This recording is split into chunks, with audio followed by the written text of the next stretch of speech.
রাজ্যটার নাম ছিল সৌর্যনগর। চারপাশে পাহাড়, মাঝখানে নদী, আর নদীর ওপারে ঘন অরণ্য, যাকে সবাই নিঃশব্দ বন বলে ডাকত। দিনের আলোয় বনটাকে নিরীহ মনে হলেও রাত নামলেই কেউ আর ওদিকে তাকাত না। সৌর্যনগরের রাজা ছিলেন নৃসিংহদেব। তার একমাত্র কন্যা রাজকন্যা দেবশ্রী। রূপে, গুণে, বুদ্ধিতে সে ছিল অতুলনীয়। কিন্তু দেবশ্রীর জীবনে এক অদ্ভুত দুঃখ ছিল। তার জন্মের রাতেই রাজ্যের প্রধান তান্ত্রিক বলেছিল, এই কন্যার ভাগ্য অন্ধকারে বাঁধা। একদিন সে এমন কিছুর মুখোমুখি হবে যা রাজ্যকেও গ্রাস করতে পারে।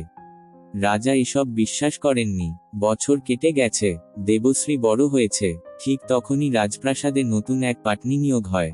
তার নাম ছিল রুদ্রাণী। সে খুব সাধারণ চেহারার নারী, কিন্তু তার চোখে ছিল অদ্ভুত গভীরতা, যেন চোখের ভেতর আরেকটা অন্ধকার লুকিয়ে আছে। রুদ্রাণী খুব অল্প সময়েই রাজকন্যার প্রিয় হয়ে ওঠে। দেবশ্রী তাকে ছাড়া এক মুহূর্তও থাকতে চাইত না। রাতের বেলা গল্প শোনা, চুল আঁচড়ানো, জানালার পাশে বসে চাঁদ দেখা, সবকিছুতেই রুদ্রাণী থাকত। কিন্তু সমস্যা শুরু হয় রাত নামার পর। প্রথম ঘটনা ঘটে পূর্ণিমার রাতে। প্রহরীরা জানায়, রাজপ্রাসাদের উত্তর দিকের করিডোরে পায়ের শব্দ শোনা যাচ্ছে, খালি পায়ে হাঁটার মতো। কিন্তু সেখানে কাউকে পাওয়া যায় না। পরের রাতে দেবশ্রী ঘুমের মধ্যে হঠাৎ চিৎকার করে ওঠে। সে বলে, আমি দেখেছি, কেউ আয়নার ভেতর থেকে আমাকে ডাকছিল। রুদ্রাণী তখন খুব শান্ত গলায় বলে, স্বপ্ন দেখেছ রাজকন্যা, এই প্রাসাদে কেউ তোমার ক্ষতি করতে পারবে না। কিন্তু ধীরে ধীরে রাজকন্যার শরীর দুর্বল হতে থাকে। তার চোখের নিচে কালো দাগ, মুখ ফ্যাকাশে, হাসি উধাও।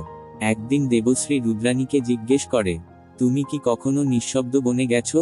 রুদ্রাণী থমকে যায়, খুব ধীরে বলে, ওখানে গেলে কেউ ফিরে আসে না রাজকন্যা। সেই রাতেই দেবশ্রী সিদ্ধান্ত নেয়, সে বনটিতে যাবে। রাত গভীর হলে দেবশ্রী আর রুদ্রাণী চুপি চুপি প্রাসাদ ছাড়ে। চাঁদের আলোয় নিঃশব্দ বন আরো ভয়ঙ্কর লাগে। বাতাস নেই, পাতা নড়ে না, পাখির শব্দ নেই। হঠাৎ দেবশ্রী লক্ষ্য করে, রুদ্রাণীর ছায়া ঠিকমতো পড়ছে না। সে জিজ্ঞেস করে, তোমার ছায়া অদ্ভুত লাগছে কেন? রুদ্রাণী তখন থামে। ধীরে ধীরে তার মুখ বদলাতে থাকে। চোখ কালো হয়ে যায়, চুল লম্বা হয়ে মাটিতে ছুঁয়ে যায়। সে হাসে। সেই হাসিতে কোনো মানুষের উষ্ণতা ছিল না। কারণ আমি পাটনি নই, রাজকন্যা। সে বলে, আমি এই বনের রক্ষক, আর অভিশাপ। তখন সত্য প্রকাশ পায়। বহু বছর আগে সৌর্যনগরের এক রাজার আদেশে এই বনে এক নারীর বলি দেওয়া হয়েছিল, জীবন্ত। সেই নারী রুদ্রাণী। মৃত্যুর পর সে প্রতিজ্ঞা করেছিল, রাজবংশের রক্ত দিয়ে সে তার বেদনা শোধ নেবে। দেবশ্রী কাঁপতে কাঁপতে বলে, তাহলে আমাকে কেন? রুদ্রাণী এগিয়ে আসে, কারণ তুমিই শেষ রাজরক্ত, তোমার মাধ্যমেই অভিশাপ পূর্ণ হবে। হঠাৎ চারপাশে ফিসফিস শব্দ, গাছের ফাঁক থেকে অদ্ভুত ছায়া বেরোতে থাকে, আগে বলি দেওয়া আত্মারা। দেবশ্রী তখন মায়ের শেখানো একটি মন্ত্র স্মরণ করে। সে মাটিতে পড়ে থাকা পুরনো তাম্রফলক তুলে ধরে। আকাশে বিদ্যুৎ চমকায়। রুদ্রাণী চিৎকার করে, তার শরীর ধোয়ার মতো গলে যেতে থাকে।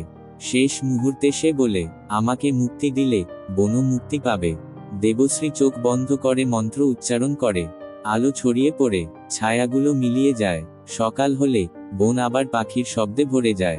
রাজকন্যা একা ফিরে আসে। কিন্তু আজও সৌর্যনগরে বলা হয়, পূর্ণিমার রাতে যদি নিঃশব্দ বনের ধারে যাও, এক রাজকন্যার কণ্ঠে কেউ ফিসফিস করে বলে ওঠে, অভিশাপ শেষ, কিন্তু অন্ধকার কখনো পুরোপুরি যায় না।